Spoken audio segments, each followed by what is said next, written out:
History's monarchs may be draped in splendor, but beneath those dazzling jewels lurks a universe of startling revelations, where monarchs were deceived, queens shattered conventions, and entire royal lines hung by threads of rumor and treachery. Set aside the storybook versions.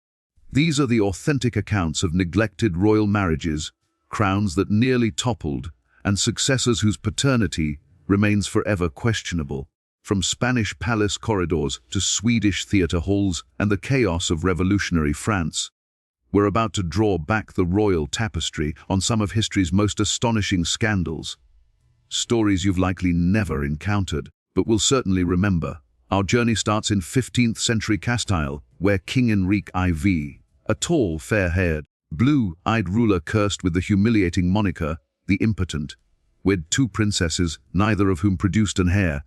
His first bride, Blanca of Navarra, remained a virgin throughout their decade-long union.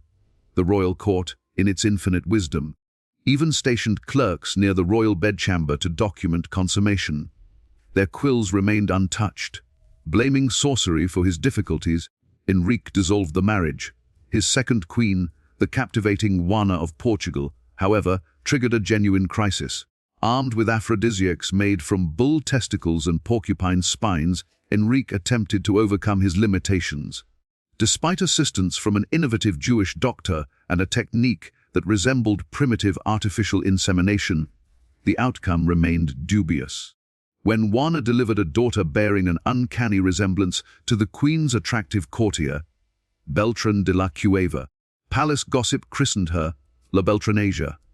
After Juana subsequently had two additional sons with a bishop's relative, scandal consumed the kingdom. Revolt exploded, the monarchy wobbled, and ultimately it was Enrique's powerful half, Sister Isabella, not Juana, who would claim Castile's throne and forge Spain's unification with Ferdinand of Aragon, launching a worldwide empire. Now we shift to 15th century England, an era when crowns were claimed through force and concealment. In 1442, at Rouen in Normandy, Cecily Neville, Duchess of York, delivered a son she named Edward. Decades hence, he would ascend as King Edward IV, establishing the Yorkist line. Yet a persistent shadow looms over his birth, a mystery that shook England's royal foundation. Cecily was an imposing figure, dubbed Proud Cis by the aristocracy. Her spouse, Richard, Duke of York, was absent during Edward's conception, engaged in French battles during the 100 Years' War. This awkward chronology sparked centuries of conjecture. If Richard wasn't present, who fathered the child? Speculation flourished like wildfire. Had Cecily sought solace with a lowly bowman? Could the future monarch have descended from someone without noble blood? Edward's appearance only fueled suspicion. Unlike Richard and Cecily's other offspring, who were petite and dark-featured, Edward stood remarkably tall, exceeding 6 feet, with golden locks, a striking departure from family norms. To observers, he resembled a Viking warrior more than a York, though he eventually seized the throne through military conquest rather than birthright. Whispers of bastardy haunted him perpetually. Edward's own brother, George, Duke of Clarence, eventually betrayed him and proclaimed him illegitimate, seeking the crown for himself. His punishment for such treachery: execution by drowning in a barrel of Malmsey wine, a theatrical demise befitting such a dramatic figure.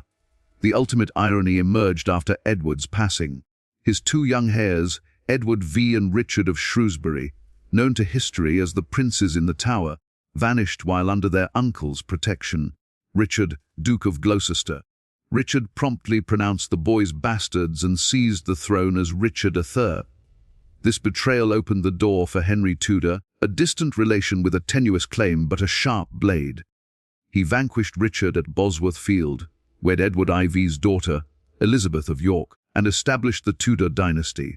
But consider the implications. If Edward IV lacked royal lineage, what becomes of the Tudors, the Stuarts, even the Windsors? The entire bloodline that yielded Henry V, Elizabeth I, and every subsequent monarch, including Charles II, might originate from royal mythology, a narrative crafted by history's master storytellers. Next, we venture north to frigid 18th century Sweden, where royal controversy assumed a decidedly chillier character. Crown Prince Gustav Keitheri embodied extravagant style, devoted to drama, refinement, and culture. His wife, Sophia Magdalena of Denmark, represented his complete opposite, religious, shy, and strictly educated in Lutheran doctrine. The marriage proved arctic from its inception. 3 years passed, and rumors spread like plague. The royal union remained unconsummated, and Sophia, still virginal, became the subject of mockery. Even international courts ridiculed the situation. A Danish nobleman joked that she was as content as any woman with 3 years yet still untouched. Gustav, allegedly, found greater satisfaction in male companionship than in his wife's embrace. Yet pressure intensified. Sweden required an heir. Revolution threatened. A childless monarch stood vulnerable, and Gustav understood this reality. In what seems almost absurd by modern standards, he enlisted his confidant, Count Adolf Frederick Monk, not merely for counsel, but for physical participation.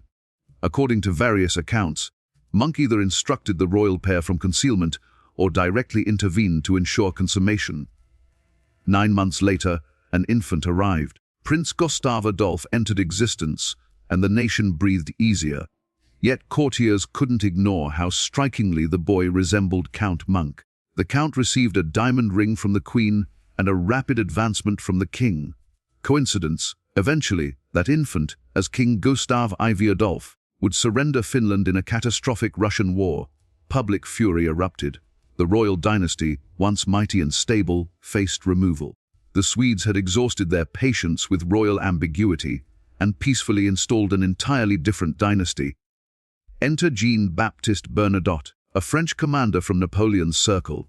He became Karl XV Johann, initiating a wholly new royal house.